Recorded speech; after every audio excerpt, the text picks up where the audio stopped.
Hello, I'm Gary York, author of Corruption Behind Bars and Inside the Inner Circle.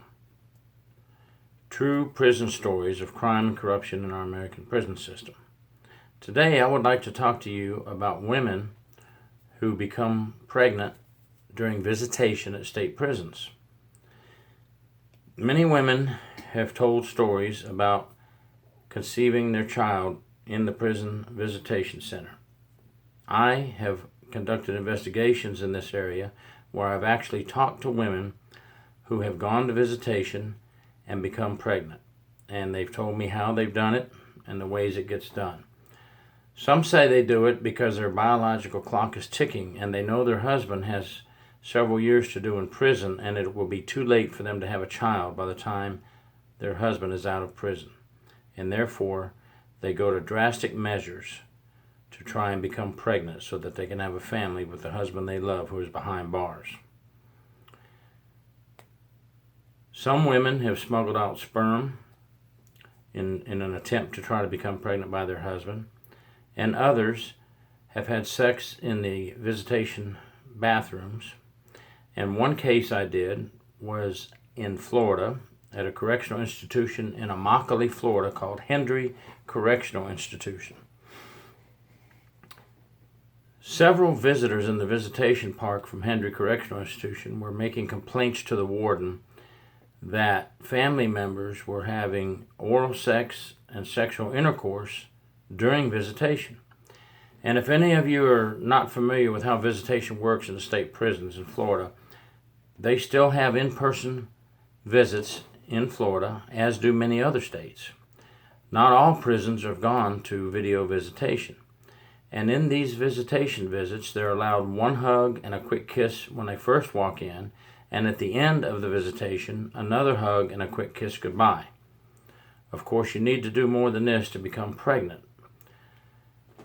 The warden received 3 names of 3 women who other visitors said were offensive to them in the things they were doing at the visitation park. Also, remember, there are children present at these visitation parks as well. And some of the things that go on in these visitation parks are not something that you want children to see. The warden gave me the 3 names of the women visitors who were alleged to have been having sexual intercourse with their husbands during visitation. I contacted the 3 women who agreed to meet with me, and I interviewed each one separately. Although the 3 of them told me there was no need to interview them separately, they were going to tell me the truth. When I met the 3 women, I was surprised. 2 of the women were obviously pregnant. It was noticeable that they had been pregnant for a few months. So during the interviews, I asked them, if their pregnancies were from their husbands who were at Hendry Correctional Institution. And they told me they did get pregnant by their husbands, no one else, during visitation.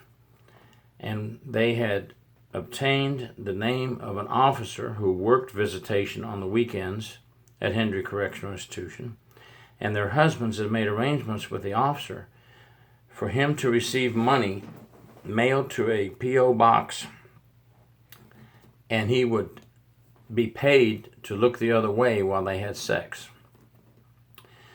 The women provided me with the P.O. box number and the officer's name, and they explained to me that their husband would get up, walk into the male restroom in the visitation park, and then the correctional officer would take a position in the visitation park, and the female visitor would go in alone with her husband into the male restroom, and they would have sexual intercourse.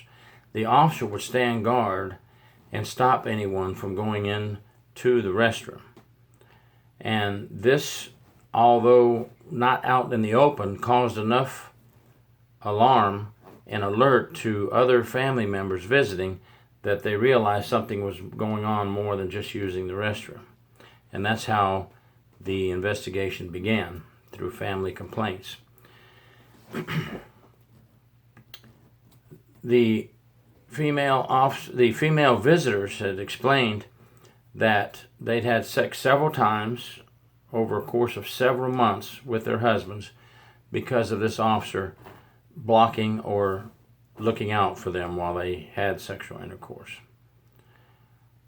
I have conducted investigations on other allegations of family members giving oral sex to the inmates while they were sitting actually in visitation, going underneath the table, right in the middle of the family environment where many other moms and dads and children are visiting.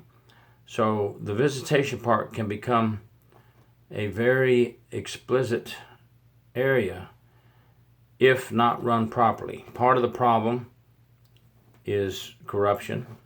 Another part of the problem is short staff.